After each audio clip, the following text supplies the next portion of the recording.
আমরা যেটা দেখি যে একই রুটে কয়টা এয়ারলাইন্স চলাচল করে, যদি মনোপলি হয়ে যায় তখন কিন্তু ভাড়াটা বেশি হয়, বা দুইটা তিনটা এয়ারলাইন্স হলেও বেশি হয়। যদি যাত্রীর সংখ্যা বেশি থাকে, এয়ারলাইন্সের সংখ্যা কম থাকে, তখন কিন্তু তারা ভাড়াটা বাড়িয়ে রাখে।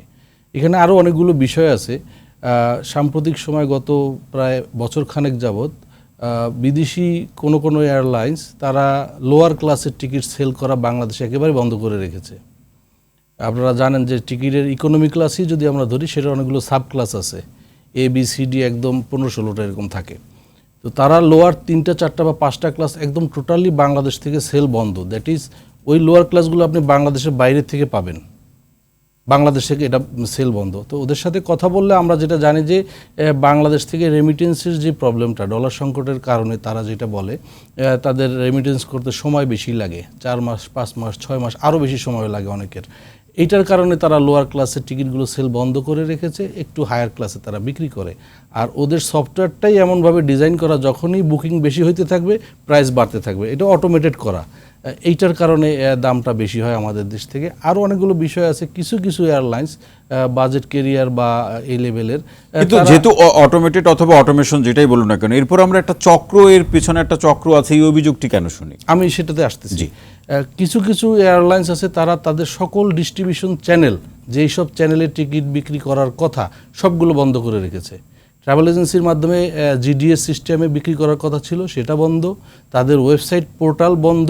তারা শুধুমাত্র কাউন্টার থেকে বিক্রি করে, এবং এই যে কাউন্টার থেকে টিকিটটা বিক্রি করে, এইটার প্রাইস কত এইটা ওনারাই জানেন, আর কেউ জানেন না। এবং টিকিটের গায়ে কোনো প্রাইস লেখা থাকে না। তারা কোনো ফেয়ার চার্ট কোনো এজেন্সি বা কোনো প্যাসেঞ্জারের কাছে দেন না। এবং যদি তারা বলেন যে ঢাকা থেকে সিঙ্গাপুরে, যদি আমরা এক্সাম্পল দিই, সিঙ্গাপুরের রুটের টিকিটের দাম 60,000 টাকা, আপনাকে 60,000 টাকা দিয়ে নিয়ে আসতে হবে। এখানে অ্যাকচুয়াল ফেয়ার কত, গভর্নমেন্টের ট্যাক্স কত, বা এজেন্সির কমিশন কত, কোনো হিসাব কিন্তু তারা দেয় না। এটা এক ধরনের ঘটনা কিছু কিছু এয়ারলাইন্স করছে।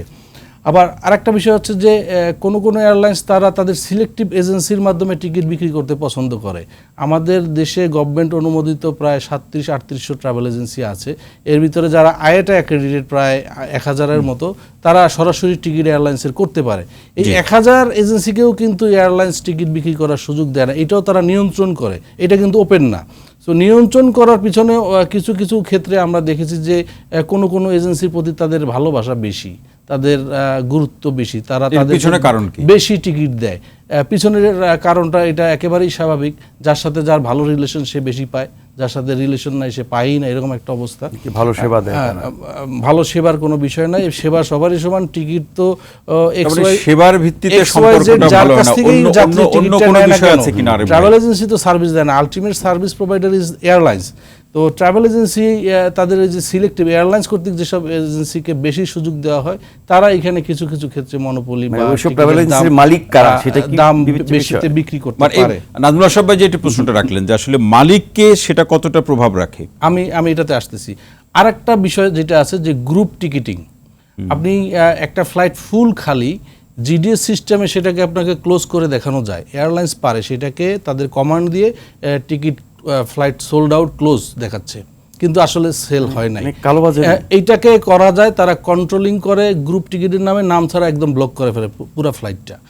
কোনো পছন্দের এজেন্সিকে 50টা 100টা 200টা টিকিট তারা দিয়ে রাখে, এবং সেটা ফ্লাইট মনে করেন অক্টোবর, নভেম্বর বা ডিসেম্বর মাসের টিকিট যদি চিন্তা করেন, বা অগস্ট মাসের চিন্তা করেন, যে এই মাস থেকে কিন্তু তারা এগুলো ডিস্ট্রিবিউশন করে দিয়েছে। কিছু কিছু এয়ারলাইন্স, সবাই কিন্তু না। এটা তো এইখানে যখন এই গ্রুপ টিকিটিং দিচ্ছে এজেন্সিকে, ওই এজেন্সি এবং ওই এয়ারলাইন্সে তাদের একটা বিশেষ সম্পর্ক আছে। তা না হলে একজনকে কেন 100 সিট দিবে, আর অন্যান্য এজেন্সি চাইলেও কেন পাচ্ছে না? এইখানে একটা বিষয় রয়ে গেছে। এই গ্রুপ টিকিটিং এর কোনো নীতিমালা আমাদের এইখানে নাই।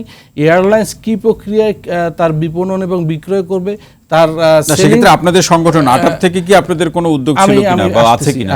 আমরা তার সেলিং প্রাইস কত আর তার রেমিটেন্স প্রাইস কত, এইখানে অনেক এয়ারলাইন্সে আপনারা দেখবেন যে বিশাল একটা গ্যাপ আছে।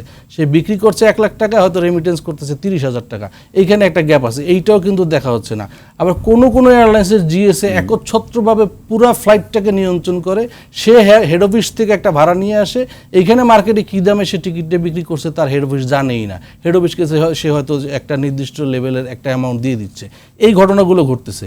আর যেটা আপনি বলতেছিলেন যে কোন কোন এজেন্সি, এটা আপনি যে কোনো এয়ারলাইন্সের টপ 10 এজেন্সির আপনি হিসাবটা নেন, টপ 15 এজেন্সির হিসাবটা নেন, তাহলে আপনি পেয়ে যাবেন। বাংলাদেশ বিমানকে বলেন, আপনি প্রত্যেকটা এয়ারলাইন্সকে বলেন, তাহলে আপনি পেয়ে যাবেন যে তারা কিভাবে বছরের পর বছর টপ হচ্ছে একই এজেন্সি। বাংলাদেশের তো নতুন নতুন আরও অনেক এজেন্সি আছে, তারা কেন সুযোগগুলো পাচ্ছে না, আর ঘুরে ফিরে কেন কয়েকটা এজেন্সির নামই আসে।